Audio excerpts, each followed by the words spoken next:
Good morning and happy Saturday, everyone. We have made it through another month of 2026, and whoo boy, I think we're in for a long one already at this rate. But enough about that. We will get into that as we go into the show today. I am always your wonderful, the amazing, the Ultra American Teacher RPGer, aka the Jim Jones of Classic Gaming, aka everyone's favorite Aryan Tiefling. And I am, as always, joined by my two co hosts today. I got the one, the only, Duskwill, What's going on, everybody? and I got Mr. Country Time Pop himself, my good friend Roger. Howdy, everybody. I would just say, just like how it has been with the entirety of the 2020 era, these feel like the longest slash shortest years I've ever experienced. Yeah, because it goes by fast, but everything seems to happen in that short span of time as it goes by. Yeah, you can't. Yeah, you're not It's wrong it's a there. very short time, but a very dense time. Yeah, Yeah, so that's true. so It's because dense as shortcake. yeah, so because two of the topics that we're going to be covering today are a lot longer than what they usually would be. Let us go ahead and we'll knock out what is going on in the video game hemisphere today. And I knew I was going to bring up that I brought that up for something, and I completely forgot what it was. Resident Evil Requiem has been released. Honestly, I'm actually surprised at how little I've been hearing about that game, with how Like, popular like the last couple Resident Evil games were. like I heard it was a thing, and then I heard no one talking about it ever, just out of nowhere. Yeah, it's like I knew it was coming up, but I completely forgot it was coming up. Yeah. Oh, I remember why I wanted to specifically bring up because on top of that, there was also the release of Poppy Playtime Chapter 5, which Oh, and that. what's been going on lately? Markiplier himself, the man himself, was not impressed with Chapter 5 of all things. And It it, goes even beyond that. Like, he straight up said he was not going to be playing Chapter 6. yeah, because now story wise, I've always enjoyed watching gameplay of Poppy Playtime because it's almost the spiritual successor to Five Nights at Freddy's almost because of how much of the lore is expansive and how much it goes into if you play the game. But definitely, Chapter 5 was kind of came off lacking with the gameplay overall. Yeah, that and it's also just another one of those examples of mature rated game, yet somehow market towards children. I don't ever think they've actually ever marketed it towards children. I I have mean, seen I mean, I've seen kids begging and playing around with the poppy plushes and everything. So yeah, they I don't think do that's the sell. fault of the company because I don't think they really go towards kids. It's more just parents not giving a shit what their children consume. Like, oh yeah, this looks child friendly, and just buys it. Playing with plushes is one thing. To actually to be playing the game, but then again, I was part of the generation where we grew up constantly playing Halo and Grand Theft Auto, and everyone thought that was going to make us into violent felons. Well, let's not forget about the Pokemon being part of the satanic panic as well. Yeah, Yeah, that's that's right. a thing. Yeah, and then yeah, because it was rock music, video games, Dungeons and Dragons, especially. Like there's a whole ass chick track about the evils of Dungeons and Dragons. Chick tracks, man. One of my first like dedicated atheist watching sessions, like on the regular, were these two atheist guys. I forget what their YouTube channel was, but they got a whole series of them just reading chick tracks. It's pretty funny. Yeah, and then again, I guess there was like kids of all ages were playing Five Nights at Freddy's too, though at the same time, which was I thought kind of strange. But I mean, everyone seemed to like it. Everyone liked the story. Somehow, it was marketable for all ages, despite that it really involved talking about the killing of children. Yeah. Oh well, shit that Uh, I don't really care. care too much about. It's just like at first, like the first couple of games seemed interesting, but then after a while, it's like, okay, the gimmick of this game is just nothing but chase sequences, and not so much like puzzle solving as the first couple of games sort of suggested. So I'm good, and that seems to be more and more the case because I found out that due to creative and administrative differences, the actual creator of the game left the company that makes the games. He wants to go back to having more in charge of a more independent game, so he left. Yeah. Then kind of other news. There was the issue of the creator of the Amazing Digital Circus talking about how the show was supposed to primarily focus on just 2 of the characters, and everyone was attacking the creator for it, to where they basically just kind of upped and left social media altogether. I think the creator also said that if they kept harassing them, they were going to purposely give Amazing Digital Circus a bad ending and then never touch the IP ever again. I like that. Just I like that idea too. Yeah, spike the shit out of them. It reminds me of when the Coffin of Andy and Lily first came out, and everyone was attacking the creator of that game over that. And then she made like a not quite a sexual, but a sexually charged image of the 2 characters together, flipping them the bird, saying "suck it." Yeah, and then like, well, literally, spoiler in the later chapters, if you go that route, the girl does become pregnant by the brother. Yeah. Like, go figure. Terrible people doing terrible things in a game about playing terrible people. Who would have thunk it? Yeah. I mean, I would play just to spite people at this point. Like, it's just like it's a game, it's fiction. That kind of crap doesn't bother me. Like, I think it's stupid when people complain about that kind of crap in anime as well, because I'm like, who cares? It's an anime show. It's not real. It's just another one of those big examples that we've been having to deal with for the longest time. Just in, well, if you want to put in perspective, just anime in general, just the whole thing of people treating these fictional characters as if they're real life human beings. I'm saying, I'm pretty sure there's several mental illnesses in the book that uses unable to differentiate fiction from reality as symptoms. Yeah, it's a long time tradition of caring more about fictional characters than real kids, because that's literally what it all comes down to at this point. Because I remember I remember being part of the when COVID first started, I got heavily into My Hero Academia. Like, I was like paying artists for like OC art commissions and all that jazz. I was like heavy into it. And then after, I don't know what happened, like 2 years after I got into it, artists that were like drawing like ship art and stuff, and even doing like some NSW stuff, started getting attacked and were falsely being accused of being fans of the playground, basically. All because they drew artwork of fictional characters, which is ridiculous.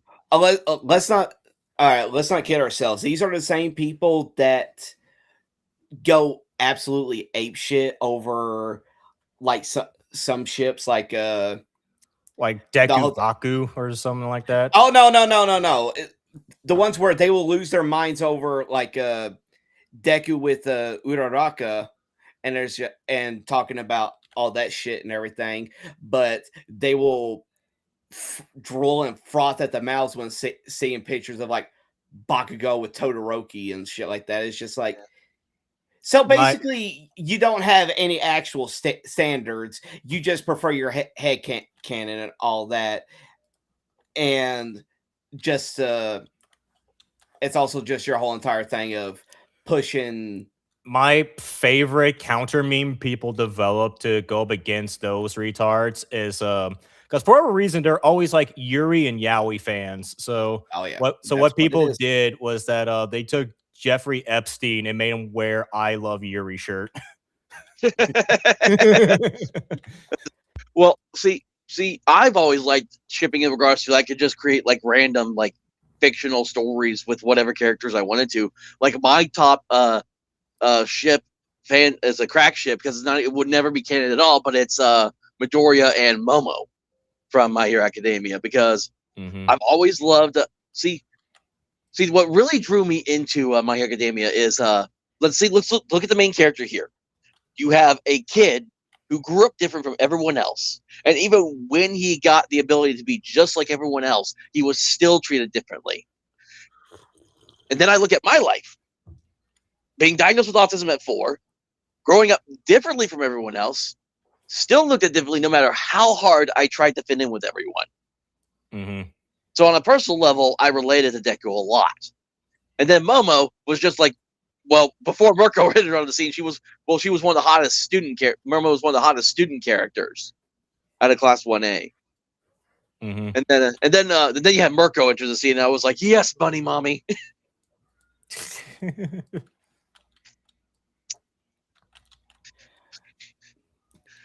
here I am just thinking about the shit in high school where I would just look up pictures of like Sakura and Ino being in a Yuri relationship because I thought, oh, that's cute, that's hot. But it didn't mean I wanted that shit to be canon, like how these absolute troglodytes were bitching and complaining that like, no, my ship didn't set sail. What the fuck?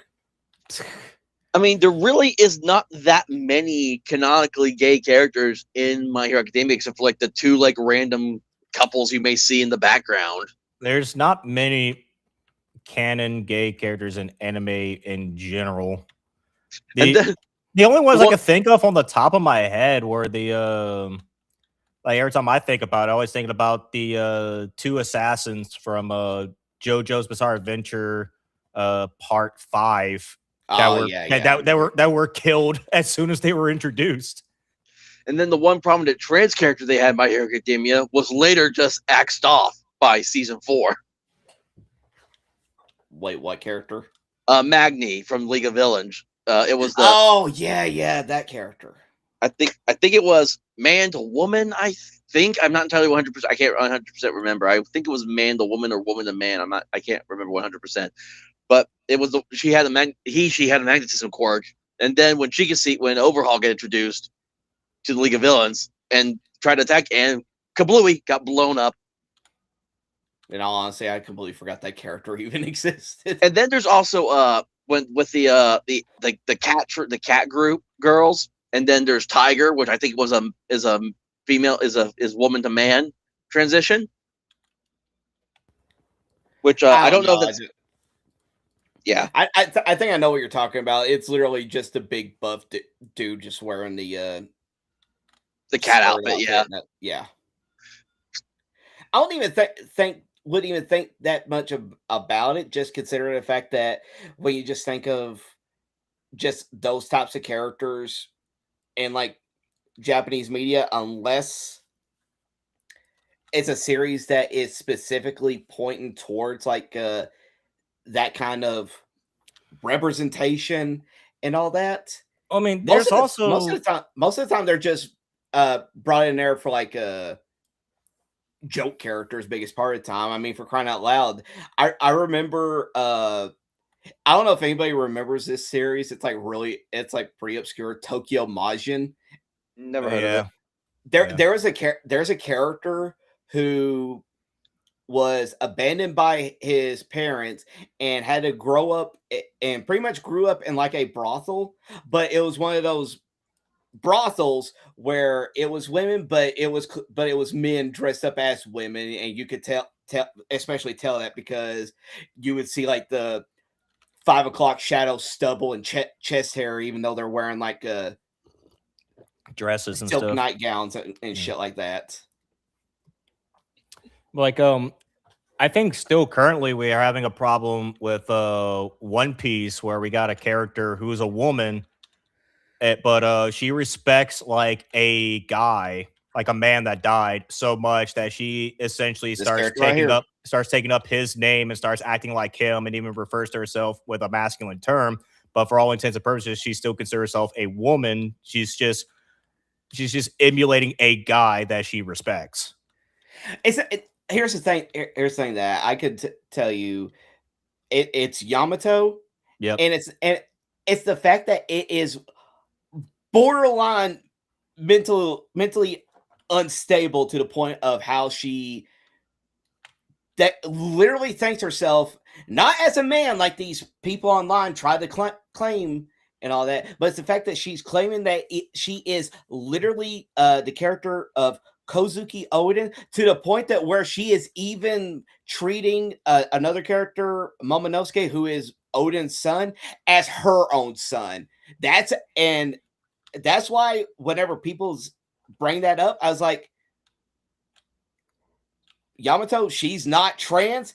She's just stupid. Oh, Not Your Echo came in with a comment, basically kind of proving what I was about to say. Yeah, Japanese culture does not give a fuck about Western culture, and it's our what's what I'm looking for? It's our political correctness. Well, not exactly not give a fuck about Western culture, because they kind of do. Because let's not forget, while us in the West, we have a weeaboo subculture. They have a Westaboo subculture where they all just fucking love Westerns.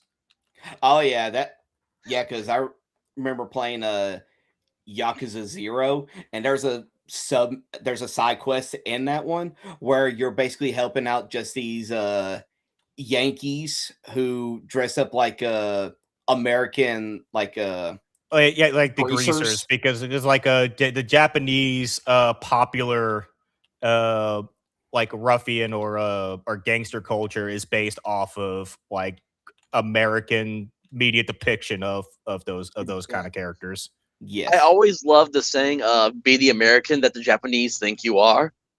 That's always been one of my favorite things, because when I first started as my X journey as the Ultra Mega TRPGer, my profile picture was originally Bandit Keith from Yu-Gi-Oh! Yeah. Yeah, because I had it was weird because I was like the Jim Jones, the Bandit Keith, the Ultraman of the other because someone else started calling me Ultraman, and immediately my mind went to Ultraman from DC Comics. So I was joking around like, oh, I guess I'm in my villain arc now, apparently. But yeah, that's the one thing that I'm just glad is to see that we're starting to see more and more Japanese creators actually doing the thing that we've been telling them to do for the longest time. And it's like, which is not give a shit about what Westerners think. Don't give a shit about what the global audience thinks, because the reason why we enjoy your medium is because it's catering to your culture, because we find that fascinating. It's what makes it interesting. Yes, we want to learn about all the stuff that's from like different cultures and everything. That's why shit like K-pop Demon Hunters did so well, is because it is unapologetically Korean. And that's what makes it fascinating. But whenever you have like these people trying to say like you need to fit the global standards, you're pretty much saying you just want everything to be the exact same thing as everything else, and that's going to get to the point where nobody wants anything to do with it because it's all the same slop everywhere. It's all about erasing all unique cultures to make a monoculture, so that way they can have the one world order. Exactly. Yep. And so I know, Roger, you wanted to bring up something that happened also this past week as well. You said, what was it, the BAFTA Awards? Yeah, let me pull it up a little what bit. What is the BAFTA Awards, first off? Let me paint the scene. All right. What are the BAFTA Awards? Because I've never heard of this before. Okay, so pretty much the BAFTA Awards is it's pretty much just like pretty much think of the Emmys that happen over here in America, but over in England. It's the British Academy of Film and Television Arts. So basically American Emmys but gayer. Got you. Yes. But yes, pretty much what had happened recently was that they just had their awards and everything. And there was a guest that was brought up on stage. Let me I just want to make sure I get his name right. Let's see. That's already destroyed. Okay. Let's see. Okay, so all right, so pretty much here is thing where there was a guest on there. His name was John Davidson. He is somebody who was brought up on stage and everything because of a film that he made. And for context, John Davidson has Tourette syndrome. And if anybody knows what Tourette syndrome is, then congratulations, you know more than what the everyday leftist knows. Because he made a film that pretty much went over into detail about the experiences, the difficulties he had growing up with this condition. And you know how the leftists are with the whole claiming of inclusivity, acceptance, and all that other junk that they don't bother practicing what they preach. And Never.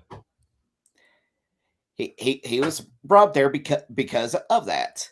Well, a person with Tourette syndrome is going to do what a person with Tourette syndrome does. He's just going to just spout shit out that is completely out of his control, and there's nothing he can do about it. Well, while up on stage, it had a couple of black presenters on there. One being Michael B. Jordan. The other person, I have no idea who he is. Not that it matters. Yeah, it not really matters. And sure enough, while they're up on there, you can hear somebody in the crowd, you know who it is, just yell out the N-word.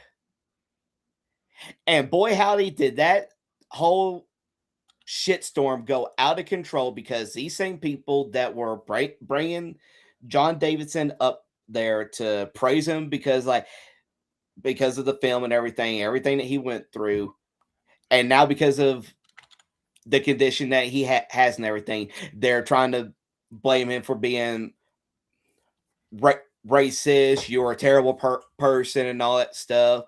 And yeah, when, like how we said, the man has Tourette's. You all knew about this. He made a whole movie about it. He made a whole entire movie about it.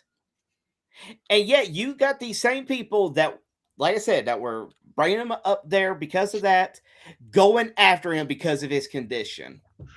I mean, every time I think of Tourette's, I think about the South Park episode where Cartman was like faking it. Oh yeah, he was faking Tourette's just so he can have an excuse to say whatever the hell he goddamn pleased. But you had the guy that, like, when they made not Cartman, freaking, who was the guy with the green hat? I forgot his name. Kyle. Yeah, when they made Kyle go to like a Tourette's like sensitivity course, and the one teacher that was struggling was like, "Piss out my ass!" God damn it, Kyle. Yeah, and one of the people that went hardcore into it was somebody. Yes, I know she's been on the internet for so long, but I cannot comprehend this bitch having almost 1 million subscribers. But one, Grace Randolph, one of the oldest known movie reviewers on YouTube's platform, and she just went onto this whole entire thing of just saying, like, it is a shame that this man who has no control over what he said the things that he did, making him a racist piece of shit. And boy, did that backfire on her immensely. To where that's when you get like the actual obligation to push their words right back at them and say, "Well, why are you being so ableist right now, you bigot?" Exactly. Yeah, and you know what one of her responses was? It is the de facto response of not just leftists, but white liberal women deflecting all blame and just say, like, you're all only attacking me because I'm a woman.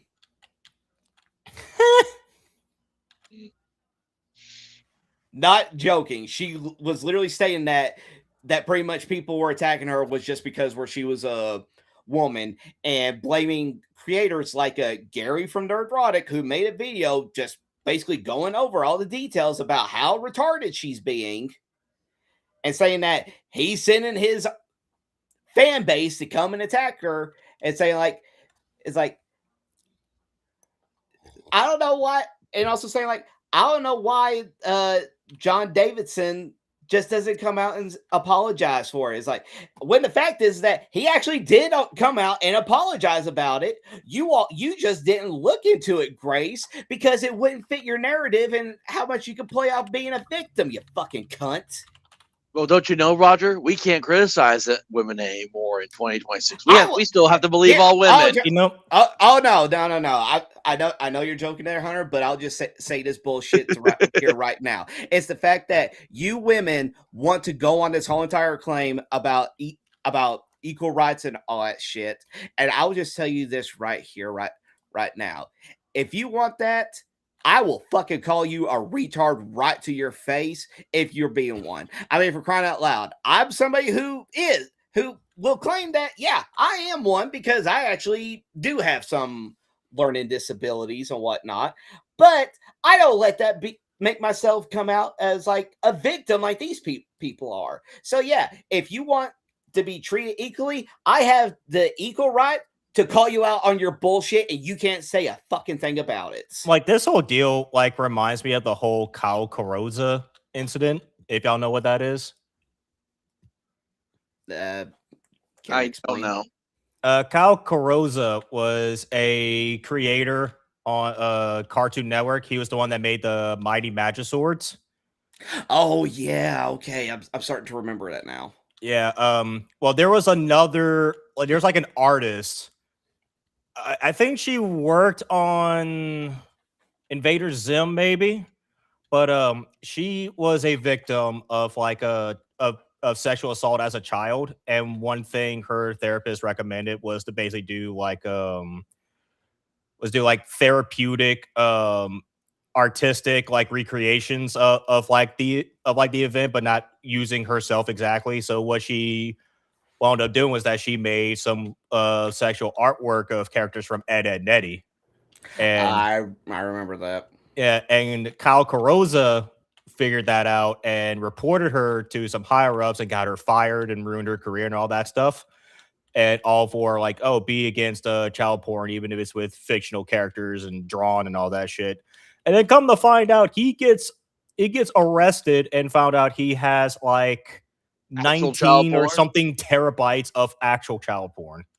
Yeah, that's the one thing I know. I will never consider, like, again, this is me going back to being part of My Hero Academia family, is like people were kind of sexualizing the little girl Eri at one point. And while I'm not the biggest fan of it either, but once again, I stand by the argument. It is a fictional character. It is not a real child. I will defend to protect real children, not fictional ones. Well, the reason why I brought that up is because everyone was willing to like completely just sideline a victim just for visual brownie points. And there was something else I was going to bring up, but I lost my train of thought because we just kind of went on a weird we went on a tangent there for a second. Crap. Oh, it'll probably come back to me later, but yeah, I don't remember right now. Okay, so moving on to one of the bigger topics, and one of the two reasons why this the episode was. All right. But before we move on, I will say though, if you want like a much bigger look into everything that's going on, I don't care if you are a fan or aren't a fan of them. Go and look at one of the latest episodes over on Piers Morgan Uncensored, because Piers brings in Gary on there and about 3 other speakers about the whole entire thing, and there's a woman on there that goes on a big old tirade about how John was racist for doing all this stuff. And the thing is though, is that even though she's not a medical one, she is a licensed doctor and doesn't know what Tourette's is. Well, is she a medical doctor, or is she more like has a doctorate in some sort of science? She's got a doctorate, but that should tell you something when somebody with a doctorate doesn't know what Tourette's is supposed to be. She probably does actually know what Tourette's is. She just doesn't care and see that this is a moment to gain some clout, so she takes it. Well, all I can tell you is that Piers lays onto her because of how much of a moron she is. It's like I one of my just major remember problems what with the modern was- age. Nowadays we can't tell if someone's like genuinely being retarded about something or because they're using it as a means, as a stepping stool of gaining clout to get some sort of benefit of some kind.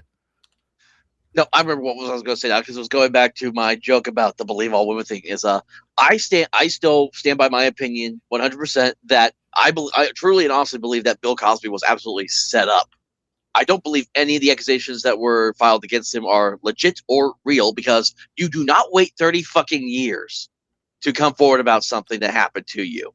And if that is the case, if you come forward 30 years later, it should be you put under the light, not the person you're accusing, because at that point I would be going, well, why did you not say something then? Why did you wait 30 years to admit them to say something about it if it is real?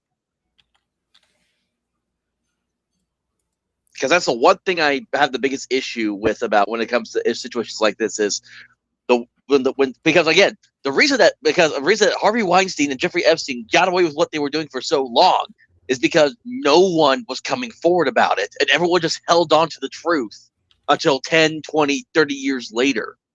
Mm-hmm. So I'm glad that stuff has come to light. Don't get me wrong. I'm pissed though that they held up. I'm pissed though that they weren't up front and forthright with it, regardless of what the consequences against them would be. Because doing what's right should be more important than facing the consequences for it. Yeah, that's what you think. Yeah, but the problem with that is that when all that shit was going on with Epstein, that was still during like the height of when being a movie star actually meant something, and they didn't want to jeopardize their career just because if I do that, then I won't make money. Well, no, the movie star thing was Weinstein more than Epstein. Well, yeah, just Epstein was more political. Yeah, but even still, there was still a lot of like a higher up. As to like celebrities and other people stuff. showing up. Yeah. Yeah, it's the same with the P. Diddy situation, and we've all just everyone's just kind of put that on the back burner. We've all kind of forgotten that. Oh yeah, that was a thing already. You know, considering the P. Diddy stuff coming to light, a lot of things that Ellen DeGeneres said or did involving P. Diddy make a lot more sense. Oh yeah. Yeah, but that's enough about that.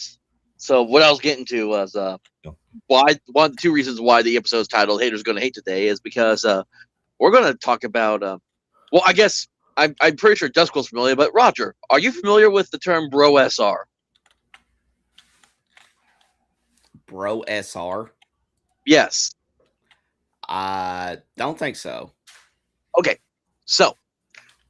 I'm going to break it down for you. It's always fun when I get to do this because even though I'm just as new as you to the hobby, it's like I know all this stuff already, which is crazy. So, so there was a man, quote unquote cult leader of the Bro SR, as he's referred to as, named Jeffro Johnson. And what happened about the height of 2020, I believe it was, he came to the realization that somehow. When with the original creators of Dungeons & Dragons, somehow, even though they created the game itself, they did not know how to play the game correctly. So he grabbed first edition Advanced Dungeons & Dragons and started running it rules as written for the most part, doing 1-to-1 time, following all the words to the letter, basically. And started going around saying like, this is the one true way to play. No other game is better than AD&D, and everyone should play it this way and this way alone. And he also tied it up with like exercising and Christianity, which how those all although connected together, I don't know how he did that, but it almost started this great. I don't want to call it a cult because I am friends with some Bro SR guys, because it's weird. There's two different parts of the Bro SR. There's one side where it's like, hey, we like playing this way, we believe it's a good way to play, but we're not gonna the only way of doing it. Yeah, we're not gonna yuck anyone's yum if they choose not to play that way.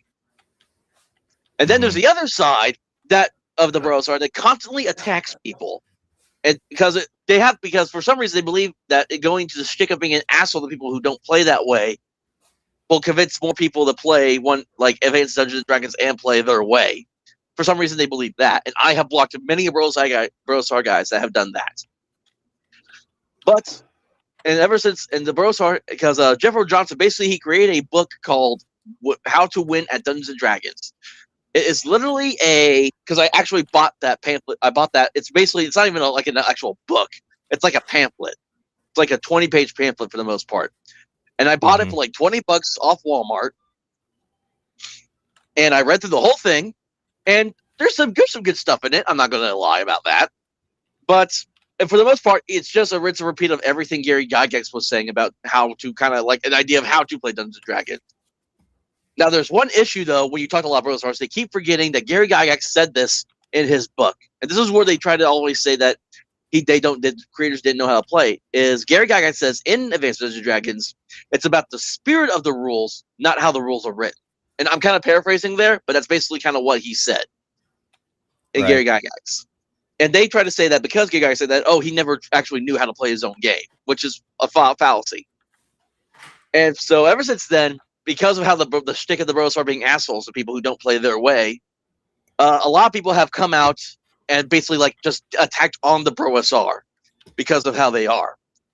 And so there's this one. And I'm friends with this guy for the time being. I don't know how this is going to play out with him because of what he did.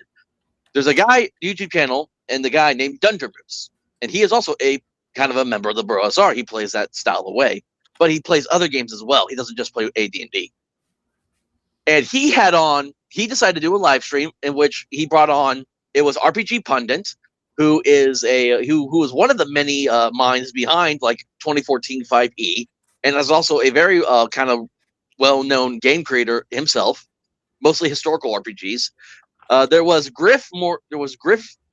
I believe, is his last name Griff Morgan? I don't remember now. Yeah, Griff Morgan, who was one of the main people behind the Blackmore bunch, as I like to refer to it, and it basically kind of holds that IP. And Blackmore was Dave Arneson's, no, not Dave Arneson, David Wesley's big project. And that's kind of like one-to-one-time Bronstein style of play, all that shebang. And then there's another guy that he done on, Daniel, who also goes by Driving and Dragons, and he is more of a RPG commenter, where he just shares his thoughts a lot about what's going on in the space. And the idea was Dundermoose had all three of them on to ask about why they don't like the Brosar. And so for the first 30 minutes, everyone's just kind of talking and yapping. And then there was a quote-unquote surprise visit onto the stream by Jeffro Johnson. Which immediately, now here's the problem with that. So here's the issue. And RPG Pundit actually said this in one of his latest videos. They were not told that Jeffro Johnson was going to be there. And that it was basically Dundermoose planned it. It was not a surprise. Dundermoose planned to have Jeffro on there to kind of battle them out. Now, so that's issue number one. But issue number two was Griff, despite how often he has been outspoken about his opinions of the Brosar, he is very much a liberal, as in once that his viewpoints start to get pushed, he to quote Helsinki Bridge, he pusses out like a bitch. Because as soon as Jeffro Johnson appeared on the stream, he left the stream. Which, in my opinion, I lost so much respect for him doing that, because I'm like, hey, you have ran your mouth about these guys for so long. It is now your obligation to stand your ground and explain why. When push comes to shove and you fucking run, you're a coward. But it brought up it's this interesting dichotomy of because Jeffro Johnson very much is not humble at all. He thinks he is better than everyone else. And I don't hate Jeffro Johnson at all. I actually find him quite humorous, because a few times he's tried to dog at me. I just laughed about it, because it wasn't even an actual, he doesn't go that deep into his insults when he tries to. But basically, Brosar believes in you play one-to-one time. So meaning every day that passes by in real time in the world, a day passes also happens in the game. Because it ties into hey, if you're leveling up or if you're trying to heal, you have to spend so much time doing that. You can't just hand wave it. And the Bronstein style of play is where you can control various factions.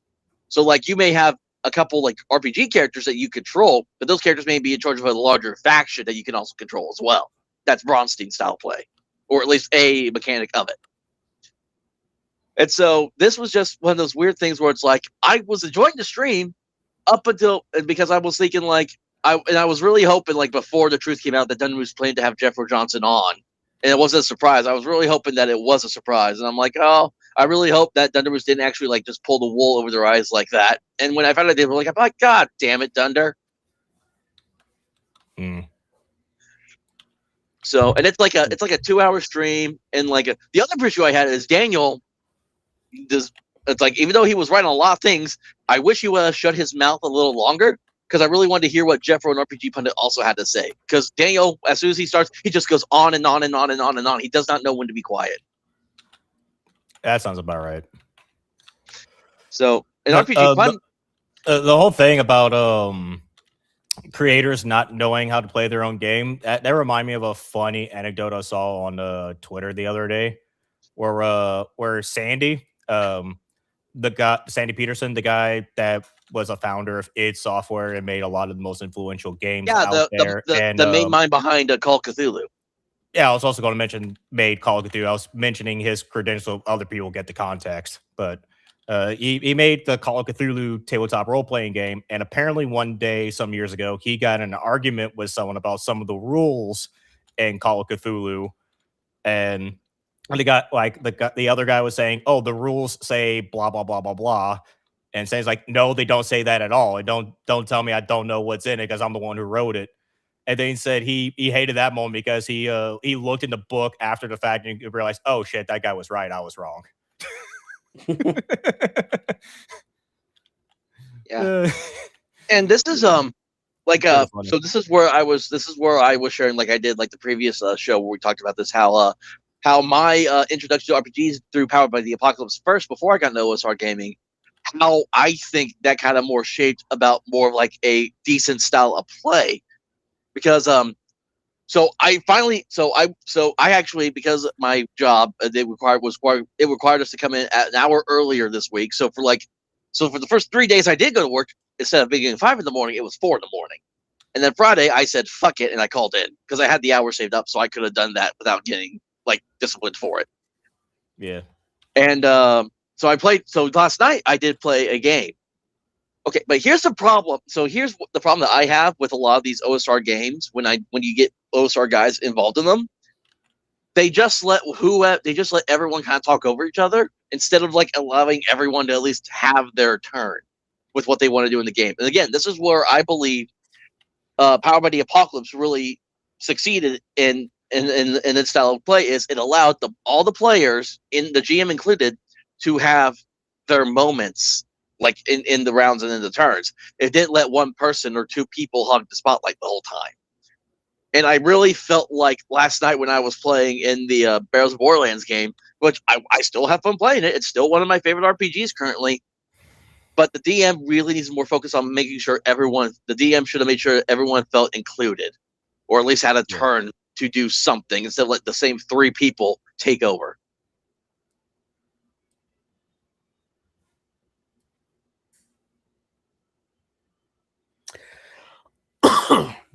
Okay, Roger, you got any thoughts?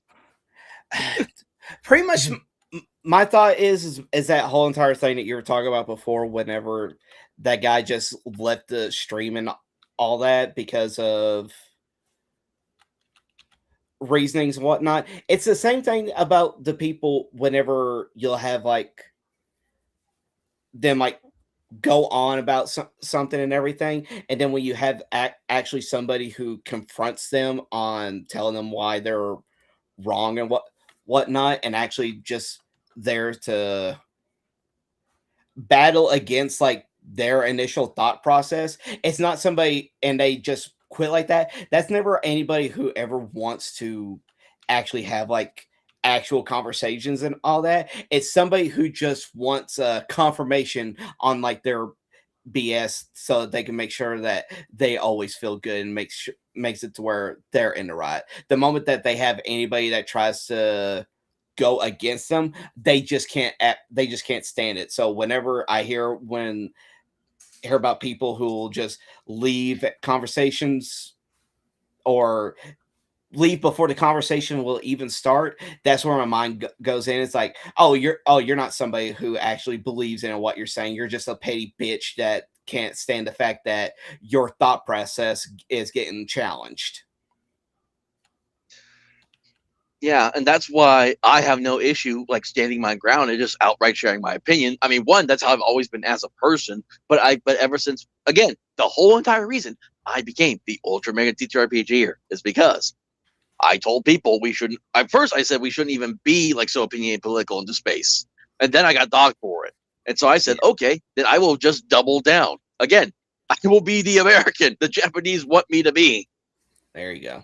That's why I'm kind of leaning more towards like the VTuber PNG tuber route now as well. On top of that, because the same issue that I came into the RPG space with is now what I'm seeing in the VTuber space. So I decided let's shake things up a bit in that area. Yeah, there you go. Yeah, fair enough. If you can't live in peace, live out of spite. Yeah, if you can't live in peace, cause the chaos.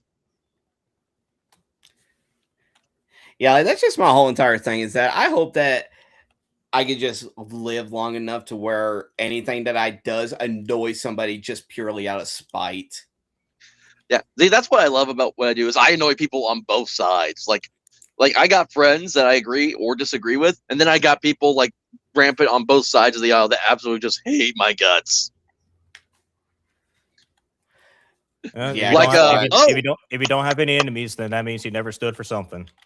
I completely forgot the also reason why I decided, because we got our first hater in the comments of one of our videos. I completely forgot to bring that up. Yeah. Oh yeah. Yeah, the guy who under the our ice baby stream that we did, where he was bitching about it was probably OSR Dwarf, I think, that was talking about the corrupt blue state thing, is my guess. No, I rewatched it. It was Roger that mentioned it. Calling calling a city in Kansas, I believe it was a deep blue state shithole. Oh, Kansas are not all of Kansas. And I said a city in Kansas. Yeah, but it was funny that the guy was just kind of going off. It's like I have, and it was a content than that. It was a mention because there was a pro Charlie Kirk memorial billboard there. Oh, that's right. I forgot about that.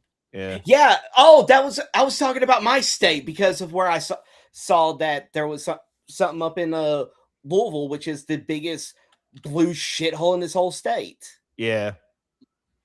It was that specifically. Okay. Yeah, with the way that Hunter brought it up, it's the fact that the guy was just going through the stuff thinking that, oh, they're just playing their crazy little space game. I'm just going to see what it is. Oh, it gets political. What in the world? It's like, yeah, if you actually pay attention to what it is that we do, you would know that. I have called the Ultra American TTRPGer. What else would you also think besides RPG content I would also do? I mean, like, normally you number like the episodes of the podcast, right? So he should have realized that this wasn't our first episode. That wasn't our first. I mean, all the episodes start with the title of the Ultracast, because I stopped numbering after a while because of the way the formatting was with how I started typing out the game titles. We started doing our bi-weekly Out of the Black Hat game. It did trying to do the numbers and then the titles. I had too many semicolons, so I just redid it and just start calling it the Ultracast and then the episode title by that. Fair enough. I mean, fair. Yeah.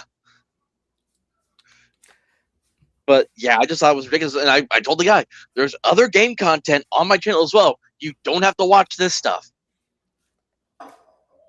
And just point out the fact that you make playlists of our tabletop game. So if that's what you want to watch, go watch that.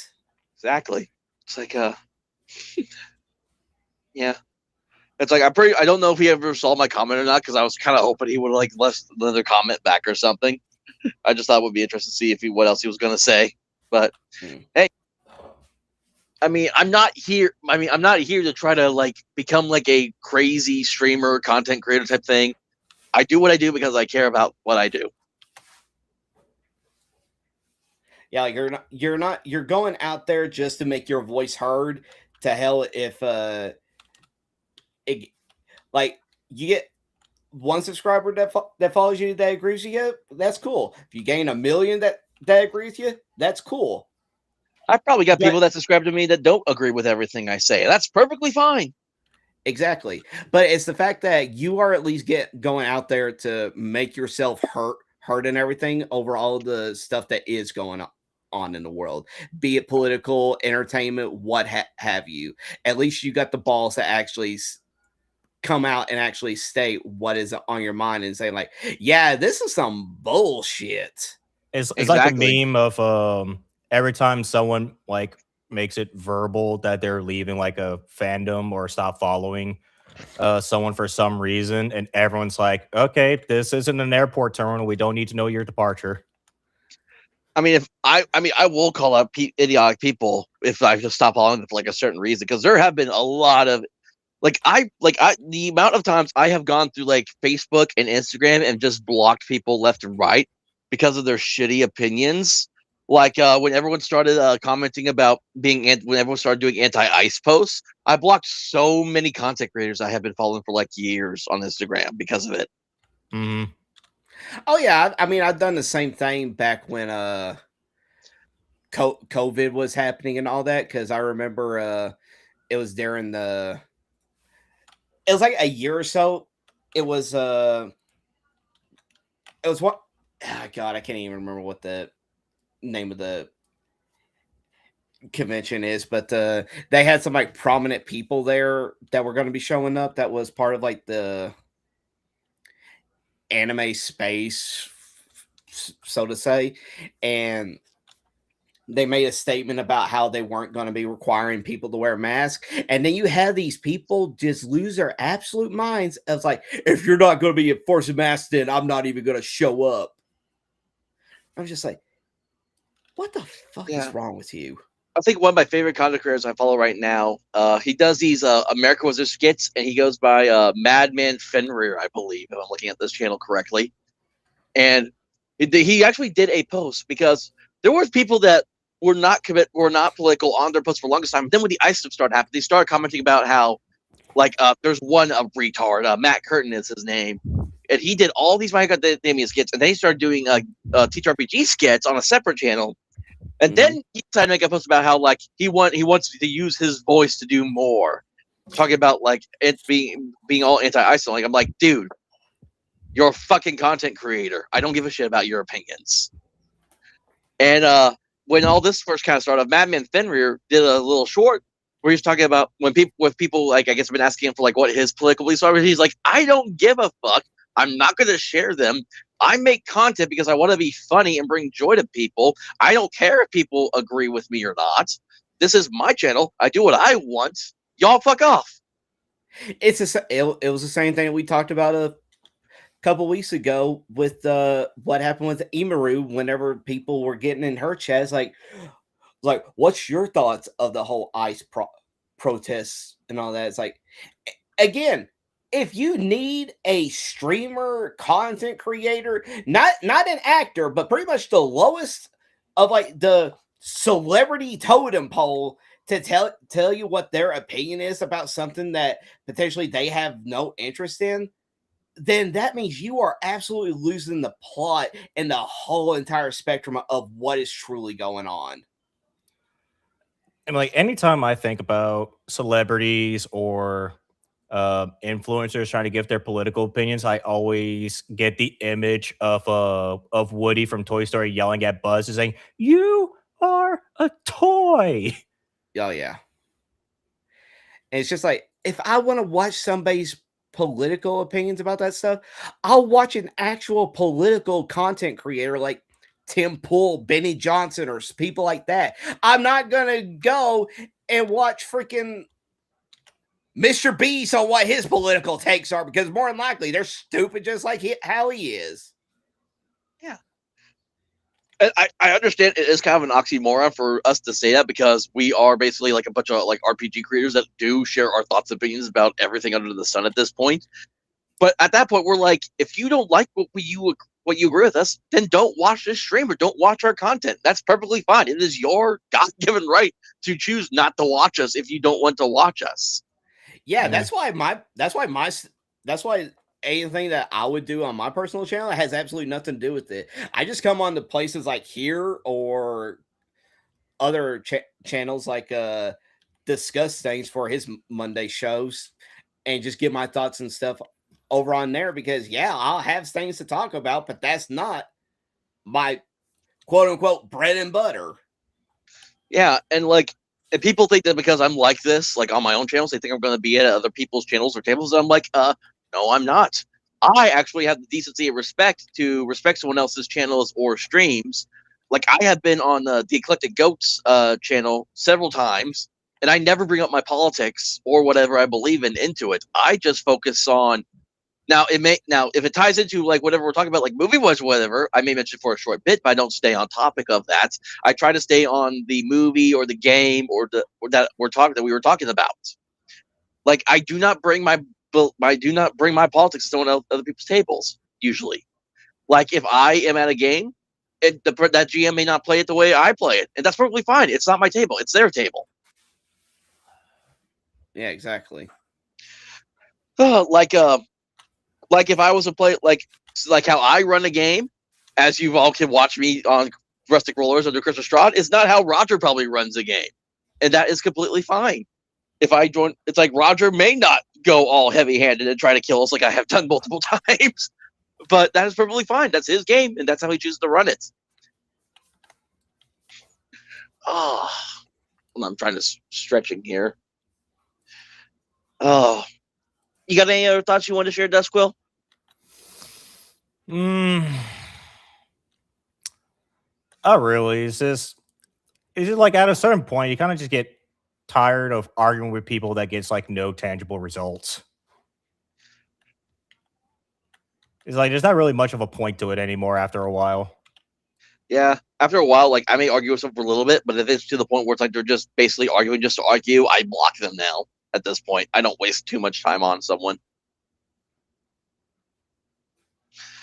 Because like just after a while, it's like, you're not going to change my mind. I'm not going to change your mind. Why are we doing this? Yep. And I tell them like, hey, this is getting nowhere. I'm going to stop now. Have the life you deserve. Yeah. Yeah, I don't, because it was that same freaking, because I had a guy, I was part of this server for this channel called We Love TTRPGs. And this guy had some good thoughts and comments and was talking for a while. And then for some reason, I shared about this. I think I may have mentioned this before on here. He reached out to me trying to say that I was somehow promoting political violence, yet refused to show me the proof of what I said that was political violence. Oh yeah, it's always like that for people to claim. Yeah, people always claim that nonsense, and whenever you try to get them to all right, specifically tell me what it is I'm saying, and they never have the quote unquote receipts of what it is that they're claiming. Yeah, I've never promoted any political violence. I have said that the people on the left may end up getting what they deserve, like the people who were unalive during the ICE protest because they were fucking retards. But I've never said that I never called for their deaths. I just said, hey, play stupid games, win stupid prizes. And that's and I don't think that's me. I don't think that's me promoting political violence at all. I would say the same thing to anyone on the right who did the same thing. If there was a conservative that went out and started beating up protesters, which I don't entirely disagree with, because I just came across a funny video where someone like actually started hitting a team of people with cast iron pans, which I thought was kind of funny. If one Antifa person was armed and they shot a person in self-defense because of that, I mean, that's also kind of falls into play stupid games, win stupid prizes at that point as well. It depends on the context of the situation as well. But, I mean, again, I stay my ground and I say the same thing regardless of which side is doing what. Well, with me, like, you can say I am a proponent for political violence now, but that's mostly because, like, the political violence has already started, so you're not changing much of anything if you continue it, so might as well defend yourself. Well, I don't think defending yourself is political violence at all. If you are attacked first, you have every right to defend yourself, regardless of how that may come out. Whether you knock him out cold with a fist punch or you pull out that 12 gauge. Yeah, totally agree. Yeah, everyone has a God-given right to self-defense, and I will defend that for both sides. Yeah, it's just that the problem with that is the fact that despite everything that we say about these people claiming that one side does it and everything, is the fact that we see that one side does it all because y'all are the ones that prominently do it in the first place, and you go like, yeah, well, if you all did it, you all wouldn't say anything. It's like, yeah, we would. The problem is that we don't see violence on the other side because of the fact that they have a whole lot more. They're more tolerant about all that stuff, which, in all honesty, is kind of the reason why they're in the position. It's not that we don't see violence on the right. It's just that every time we see violence from the right, it's typically a self-defense situation. It's called pattern recognition. If we see something going on, we're going to assume it's like, oh, that person attacked that other person. All right, what's the context? Yep, that makes sense. Hey, now, Goyam, you better start that noticing, otherwise you're going to be racist. Well, there's also the latest trans shooting that happened was a trans father, which was a guy who transitioned to female. His wife was divorcing him, and he went to the hockey game that they were at, and he shot his about to be ex-wife and one of his children. Mm-hmm. One of the children only survived because that child was on the hockey rink at the time when it all happened. And this guy was supposedly also a staunch conservative, but he was basically making threats to like Kevin Sorbo and a few other people, saying like, "Hey, quit talking crap about trans people, or else it's going to bite you in the butt," basically. So it's weird. It's a combination of both. It is a conservative person in a sense, but it's still a result of leftist ideology at the same time. Yep. I don't see Buck Angel or Blair White going out shooting up people, and they are also prominent conservative trans people. Like I said, it's all about pattern recognition. We'll see something that goes on it and everything. Like you said, trans shooter, more than likely we could just place it all back. It's like, all right, what in the world were they doing everything? Oh, it was because of this. Yeah, because it happens multiple times on why they do what they do. This is also the fact that exceptions to the rules do not invalidate the rule. Exactly. And I think that brings up down to what's probably going to take up the last hour of this show, the political aspect of this show. And we are going the State of the Union speech was interesting to listen to. But you cannot hate these Democrats, or as I refer to them as these demon rats, enough. I've heard that so often nowadays. It's like, it was probably, I think the State of the Union speech recently was one of the best I think I've ever heard. It's like, I am all for everything that Trump wants to do. Is there things he can do better? Absolutely. That's something I would say for any and all presidents. But Trump is definitely one of the better ones that we have had in my lifetime, at least. And it's crazy because there was no bars held back. Because there was multiple times when Trump was like, he straight up called them out. And I love that whenever they tried to, when a couple of the Democrats did try to start something, they apparently were silenced or got removed immediately. Trump was not putting up with it this year like he did the previous year, because there was that whole freaking it was like one of the more a male African American member of Congress was just starting a riot, basically, almost. I can't remember his name, but there was one guy that's prominent, and it went on for way too long, and now they were just going into it.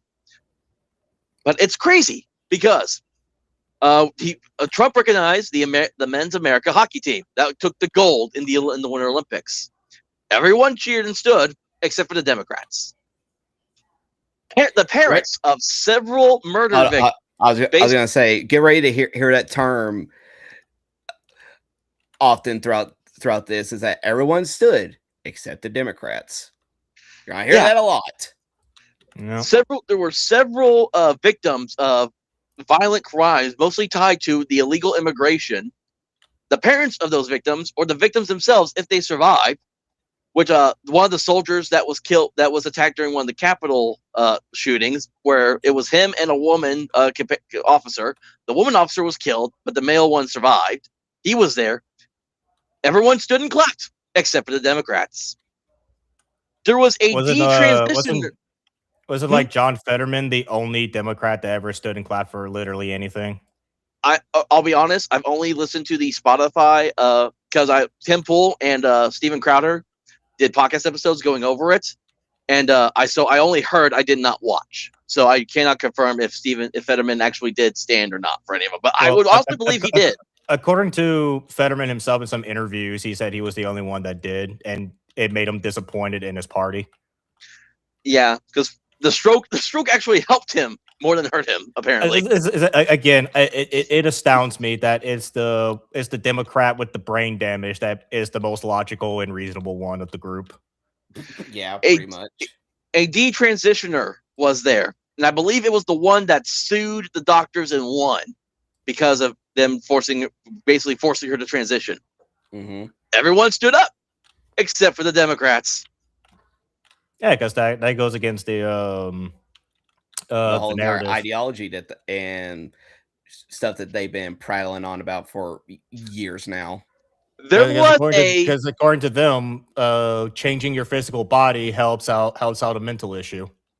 There was a 100-year-old World War II veteran that was being recognized for his duty for the first time ever in his life because he did not want to be recognized for it at first.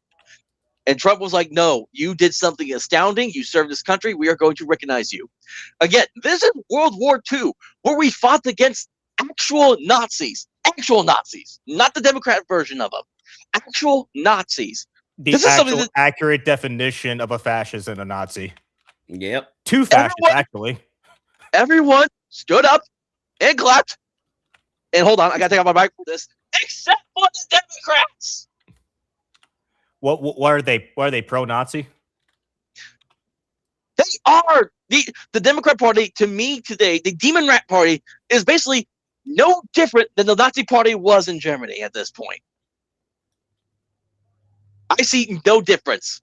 Hold up a picture of a Nazi during World War II. Hold up your modern day Democrat. It's literally the meme. Describe this between the two, and then it goes to Pam. It's the same picture. I mean, they essentially utilize the same strategies as the fascist parties in both Italy and Germany used to get into power. It's like, you cannot fucking hate these people enough. And that Trump basically, he said, if you believe that this government is supposed to serve the American people, stand. Everyone stood, except for the Democrats. I believe the correct phrase it was stand up if you believe that the government's main responsibility is to its people and not illegal aliens. So kind of paraphrasing there, but yeah, that's still the same thing. And then like the Republicans were basically standing, cheering, and hollering for like 5 minutes straight. Yeah, and then it's funny because Steven Crowder, whenever he does these, he has a drinking game. And there was constant, like every time they said one of the rules was every time a chant breaks out, finish your drink. And like within like the first like 10, 20 minutes, there was like multiple chants. And the guys were like, no, we can't keep downing our drinks like this. We're going to die from poisoning. Yeah, I'm honestly half tempted to. Uh-oh, we lost him. Oh. Host dead? Hey, oh, there he is. Oh. Am I back? You good? Am I back? Yep. Yeah, you're back. Yeah, I saw that it was like a lost connection, reconnecting for a second there. So where did they cut me off at? After Crowder said they had to stop doing the drinking game, and then you were saying you wanted to do something. Yeah, I want to. I may have to just for fun one point, just buy like a 30-pack of beer or something, and re-listen to that Crowder episode, just see if I can make it through. Oh, we're going to competitive alcoholism now. It's like the one and only time I can afford a drinking problem. But I mean, literally though, I don't understand what the problem with these demon rats are at this point. I don't understand how they could say, "Oh, we want." It's like we're trying to fight for our democracy while they are actively fucking destroying it. We'll see Oh, that. Well, that's I just the thing. honestly believe Trump when he says that the only reason why they're doing the what you call it, wanting the open borders is because they want to get the illegals to vote for them because they can't win, or don't even want to bother trying to win legitimately. And personally, I've always been of the belief that outside of the first ever election we ever had as a nation, we probably never had an honest election ever. Probably not. I can agree with that at this point. Like someone somewhere at some point had to done like a cheating strategy of some kind to try and game the system. Oh yeah. Yeah. I mean, and then I shared a sketch from I forget the name of the artist, but he's a popular one that does all these cartoons and stuff. And because of the post was, when did you become radicalized? And it's literally, again, it's when they chose violence over conversation, the Kirk assassination. The Ultracast would not be here if the left did not assassinate Charlie Cook.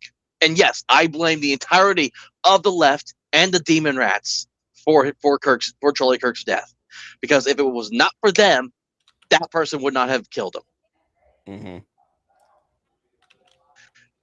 Okay, I'll let you guys talk for a minute now. If you got thoughts you wanted to share, I need to calm myself down a little bit.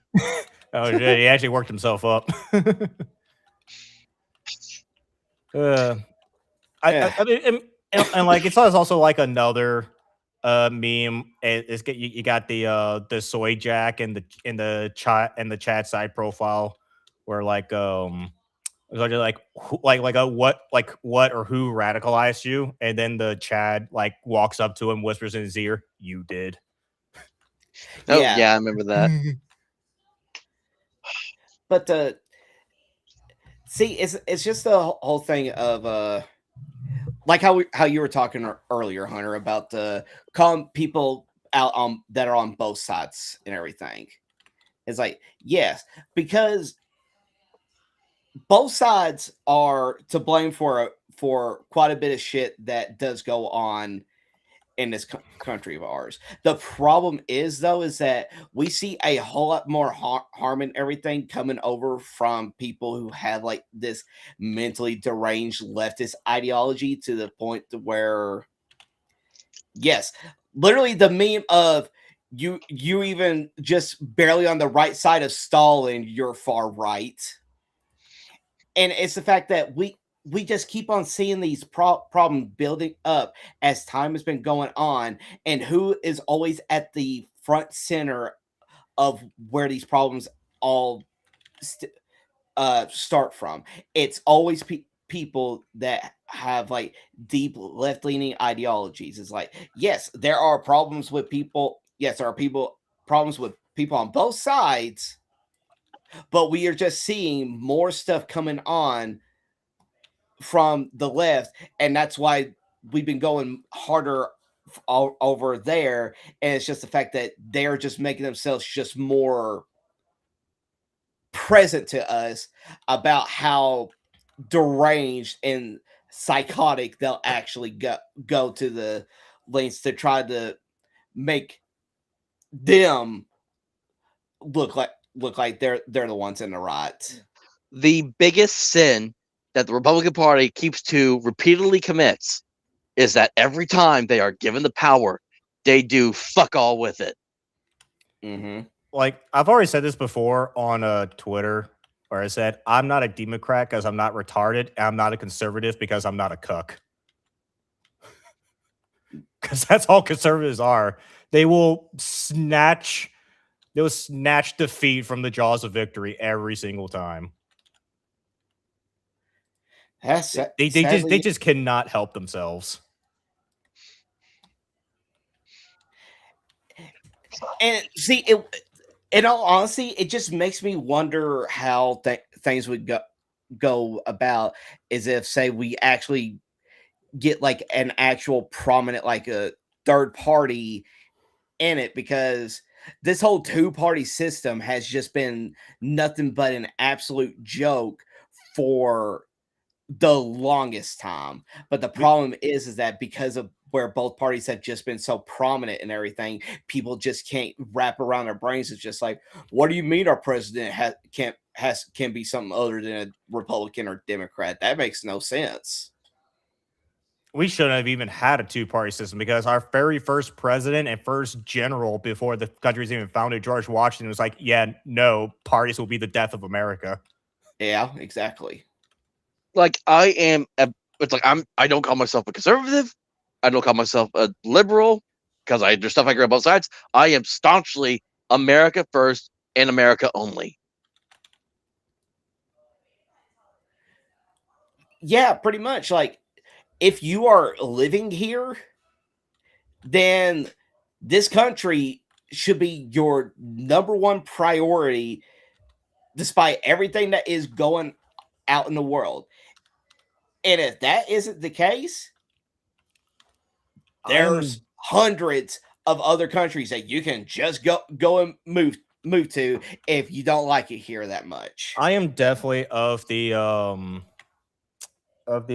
Teddy Roosevelt style of immigration and integration, where if you're going to be an American citizen, you have to speak English, and you will hold no other loyalties other to America.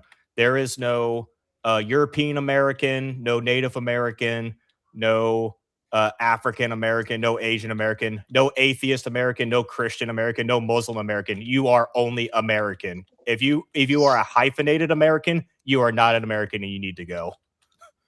Yeah, I love how so many people like have actually. I've seen posts of people actually now constantly like moving out of America now to like Canada or Mexico or even like a European country, and I'm like, good, we don't need you here. Yeah, but then we'll see shit like the whole, like, did anybody see the whole thing with Rosie O'Donnell whenever she moved out because when Trump got elected, and like barely a year later she ended up moving back because it didn't turn out the way she thought it would? It's just like, it's almost as if America is like the best place for you to move to, and like this whole entire thing that you keep on claiming about how America hates gays, trans, and all that stuff turned out to be a big fucking lie, you dumb bitch. It's like we are not without our faults, but we are still the greatest nation on the fucking planet. And that is like, in spite of people trying to ruin it. Yeah, like we constantly keep on saying, America is literally the only country to where you can claim it's a dictatorship and not be thrown into the gulag for stating that. You say that in like some other places that is ran by a dictatorship, yeah, you won't be seen ever again. Is that we're a rather piss poor dictatorship if people can insult and make death threats and try to assassinate the president, and there's no martial law or crackdowns of any kind. Oh yeah. I mean, unless you live in California. Well, I mean, it's California. That might as well be another country. Yeah, like I feel so bad for all the RPG brethren that live in the United Kingdom currently because of all the corrupt shit that's been going down with that. Because it's literally the meme is like, so how's it over there? I can't say. Oh, so it's great. No, I literally can't say. I was like, I can't complain. It's like, oh, that's great. No, I literally can't complain. I'll go to jail. Yeah, exactly. Because I'm like, it's like I see no reason we should be canceling all tourism to the UK until they get their shit together. the Revolutionary War should not have ended too soon. We should have taken ships over to the UK and blown it to hell at this point. If we knew that, if hindsight was 2020 then, and we could see what the UK was going to become, George Washington would have sent ships over to the UK to eliminate it. I mean, to be perfectly honest, like you could not pay me to go to any other country outside of the United States, maybe except for Japan. Yeah, Japan is pretty much the only other place that I would travel to, because I don't want the possibility of getting randomly stabbed by an illegal immigrant that got past y'all's borders. I'm just lucky I don't have to deal with that in my state. I recently saw a video on Twitter about the UK where apparently a migrant was using a program to stay in like someone else's house, and then it was there for like a year or so, and then the time of like hosting him was up, and so the family wanted him to leave, and then the migrant like pulled out a knife and started threatening them, saying, "This is my house now, you leave." Yeah, and that person should be and that person should have maybe been shot in the face for pulling a knife and taking someone's property over there. Oh, but they're not allowed to own guns over there. Oh, in the UK, yeah. Well, they're allowed to use shotguns, but that's purely for hunting. If you use that for self-defense, you will be absolutely screwed. Did you all see the video of what happened in the UK where a guy was trying to like fight off a dude with a knife? A cop intervened and tried to arrest the guy defending himself, only to be stabbed by the guy that was attacking with the knife. Yeah, that was in Germany. That was a couple years ago. I remember that. Oh, what? Yeah, but yeah, I mean, it's the same all over Europe at this point. There's like a political, like open forum happening where some conservative for Europe, wanted to talk about like the problem with immigration without integration that's becoming a problem in the UK, and then it got confronted by some Middle Easterners. And one of the Middle Easterners pulled out a knife and started trying to attack the conservatives. A bystander. I don't think he was one of the conservatives of the group, but it was just a bystander tried to subdue the knife assailant by tackling him and keeping him subdued until police arrived. Then the police basically wrestled the subduer off of the knife wielder and tried to arrest him. And then the knife wielder stabbed the policeman in the neck. Again, pattern recognition. It's just freaking insane. Just how our greatest ally is now basically starting to become like one of our greatest enemies. Honestly, I would rather have actual Nazis as an ally than the current European alliance. So you're of the General Patton School of Logic of World War II. Which was what again? When we won the war against the fascists, he was quoted to have said, like a week before he mysteriously died in a car accident in Egypt. One of the greatest tank commanders of all of our time dies in a vehicular accident. But he was quoted to have said, "We were fighting the wrong enemy the entire time," in reference to should have been fighting the communists. Now, here's the thing about Germany during World War II. If you look at it outside the spect of the horrible atrocities they committed, Germany itself was doing just fine under Hitler's rule. It actually was thriving for a short time until the Allies called to collect their debts. And that was when it all kind of popped off. I believe the accepted school of thought was that if Hitler were to somehow died or lost power before the invasion of Poland, he would have been regarded as one of the greatest heroes of all time. Yeah, it's like, because a lot of stuff like Hitler legit wanted, again, this is from watching documentaries and doing some reading about World War II history, because it is one of my favorite things to look up and read about. Hitler legitimately just wanted a better Germany. The problem was he went about it the completely wrong way.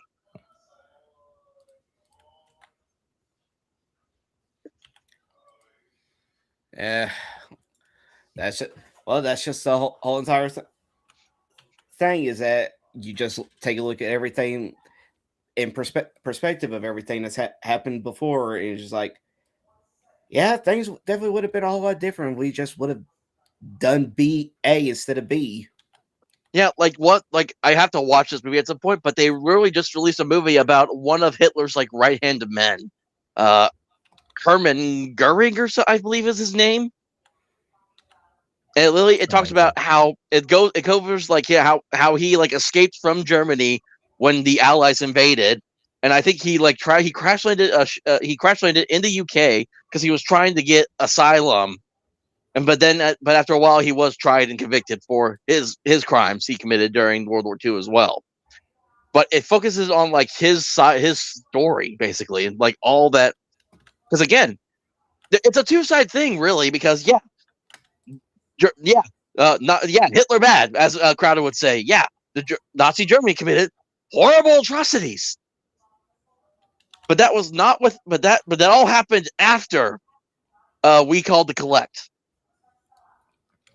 Plus, also Hitler had to get rid of the Weimar Republic, which was a very bad problem. Yeah. Like again, I'm not a historian. I'm only recalling from what I have read and what I have watched documentary wise. So I will say I could more likely be wrong, and if I am wrong, I will own it. I have expressed that multiple times. I am a human. I am not without my own faults as well. But I mean, if the boot fits, though, I say at this point. Ugh. Because I mean, I don't know where else to go from here at this point. I'm at a loss for words right now. And while we're doing this, considering we got on the topic of World War II, I'm literally playing Iron Death, which takes place during the Spanish Rebellion around the time of World War II. Yeah. What were you wanting to say something, Roger? I was going to say, just due to everything that we have been seeing here lately, it seems like the closest ally that the U.S. has is Japan, just because of everything that we've been seeing that's been going on over there with their new prime minister and how much she's full on anti-illegal immigration borders and all that stuff. And just seeing how much. As some people said, Japan dealt with less than a quarter of a decade of infinity immigrants, and they're already saying get rid of them all. Yeah, because they're dealing with the same issue that we're having, but they're actually like, hey, let's get them out. They're actually using the power to remove the illegal immigrants from their country. But it's because you can definitely criticize them, because I definitely do, on their efforts of not teaching their young about the atrocities they committed during World War II. You can at least give them the credit that by doing so, they have basically never taught their own populace to hate themselves to such a degree that they would sell out their own country. Yeah. I mean, that is definitely one way to go about with it. It's just like, say, like, don't. It's not even just a whole thing of like, don't repeat the same shit that we did and be better about it, but also just saying like, hey, you need to appreciate everything that you do have and everything, because if you don't, that shit will be taken away from you if you're not careful. Yeah. There's this meme I've been seeing going around lately where it talks about this person going like hey, conservatives get in power, and then the leftists switch gears, and then they try to appeal to like the more conservative office, trying to say like, hey, we're actually the Christians, the people who want to save our democracy. We want to do all the good things. And they think that because they're basically, since Republicans are doing anything, Democrats will try to flip around, switch positions to try to get us. And then once they're in the power, they'll drop it all and continue their corruption. And then it's like, and everyone's like, why did they do that? And then they show like the saying from the Freerin episode where it's like, demons always say things to try to attract the words to them are only a means to deceive. Yes. Yeah. That's literally if we're not careful and we don't hold our ground, that's what will happen. Yeah, and that's why you're seeing a whole bunch of people, more than likely leftists, starting to talk shit about free rent whenever it came to that particular scene. Well, the It's just thing like is, like, they it's almost always, you're getting called out, ain't it? I think they always try to make free rent, like the free rent demons, out to be like representative of minorities. It's like, well, if you actually consume the anime and the manga and actually like digest the themes of the show, which is all about the importance of human connection and spending fleeting times with people and having meaningful relationships, you come to realize that the demons are not representative of minorities. They're instead representative of Darwinistic social cannibals that would utilize human relationships and empathy uh, to essentially parasitize groups in order to attain their own goals.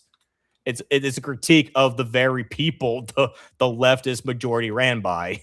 It's all ran by social parasites, and that's what the demons are. Yeah. Well, maybe that's why they can't stand that depiction, was because they felt like they were getting called out a little too much. They are being exactly called out. Yep. Yeah, I mean, Trump did that all night. Trump held no bars. He called them out several times, and I was like, they're not standing. That's crazy.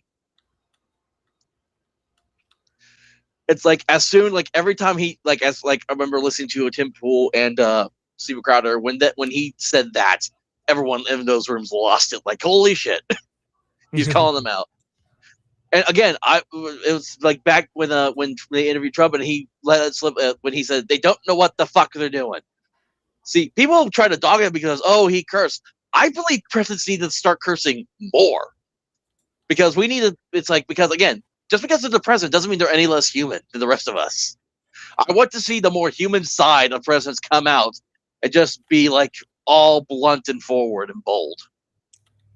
I mean, like, it's just to the point that it's very low IQ. Like, it's high IQ in order to make use of it, but it's low IQ to have any sort of care about the presentation of a thing. Like, sure, if you're high IQ, you'll want to be presentable and eloquent, all that stuff, to appear superior and have people listen to you. But that only works because only low IQ people care about how something is dressed up rather than the meat of the matter. The IQ thing is absolute bullshit, in my opinion. I don't think it matters high IQ, low IQ. It's common sense to call shit out as it is, regardless of how you present it. Well, that's just the thing, though, is that it's the whole thing of not wanting to be confrontational whenever it comes to like certain environments and stuff like that. And that's exactly the reason why we're in the mess that we're in the first place, is because the thing is, if you're going to be a leader of some kind, you have to be confrontational. That's exactly just a thing you have to be. Even Lao Tzu, who would rather have a pacifist master be the leader of nations, understands that sometimes you will have to be assertive and combative in order to defend your people. It's just a non-negotiable state of nature. Yeah. Well, I mean, I think this is a good place to kind of wrap this up now, unless you all have any other last minute thoughts you wanted to share before we close out this stream.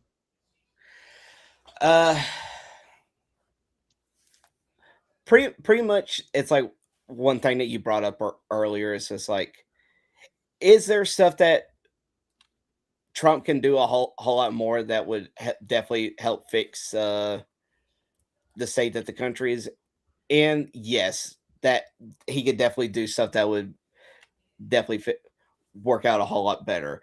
But the thing is, though, is that despite everything that he has yet to accomplish it, I can still confidently say he is still one of the better presidents that we have had in quite some time, of actually trying to actually get stuff accomplished instead of just doing stuff for the sake of helping out one side of the spectrum than actually helping out the actual American citizens.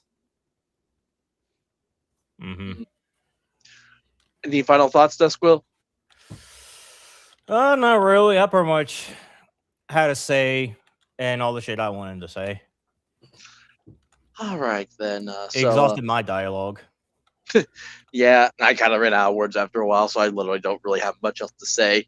That was the majority of what I said was right at the beginning of this topic with the freaking Damien Rats. So yeah, dark times these days. I hope the king doesn't get ill.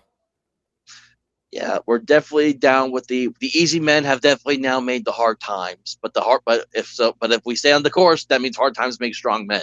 So we'll see how that happens, I guess, at this point.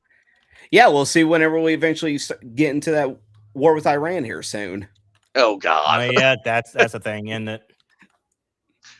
Glass the Middle East. That's all I can say at this point. Just glass it all so we can forget about it once and for all. But anyways, thank you everyone for joining us today for another episode of the UltraCast. Next week will be the continuation of our bi-weekly sci-fi campaign, Flushed Out, where hopefully we get to see Roland Dungster kind of come back, and we get to inform him of the craziness that happened, and also what to do with the currently frozen lioness captain that they decided to kidnap at this point. And hopefully we don't wind up having a diplomatic incident on our hands. Yep. So, Dusquill, what can everyone find you at? They can find me on X at Dusquill_team, and at some points I do stuff with the Mythoverse indie multiverse comic project. You can find them at the Mythoverse on X and under the same name on YouTube. All right. Roger, where can everyone find you at? Right now, you can just primarily find me over on X at Goldie Roger Jr., where whenever I'm not dead tired from work, I will make my opinion about just random bullshit known, especially when it comes to stuff with anime and calling people out on their bullshit. And we do have session 9 of our Crystal Straw game on Rustic Rollers is out now, and we should be hopefully recording session 10 tomorrow evening. So looking forward to that. Continuing with our Yuri disaster of some of our players. Yuri disaster. I don't even want to ask. You have to watch the episodes. I can't explain it all full. You just have to watch the episodes. So, but you can always find me on X, YouTube, and Rumble under the Ultra American TTRPGer, aka also the ad handle for all that is Ultra TTRPGER. And I'm currently this as well because I was discussing this back room. I'm currently in the process of going to start making my own little RPG, just a little booklet kind of thing in the style of like First Edition's Cairn and Knave, but it's going to be focusing on like the more urban fantasy modern day setting. So I have a poll currently up on my X account of what I should call it. The current kind of running title, it's a tie between Elf Gun TTRPG or MEGA, which stands for Modern Elf Gun Adventure RPG. So if you want to vote. And so that reminds me, I need to get back to working on my own tabletop RPG game that I've been making. Yep. So again, thank you all for joining us today on the UltraCast. We look forward to seeing you all again next week for our game. Have a good weekend, roll some dice, get some sleep, and be safe out there, everyone. You all have a good one. And remember the most important rule, have fun. Take care, and don't everyone. sniff glue. Don't tell me what to do. To some people, that might be fun.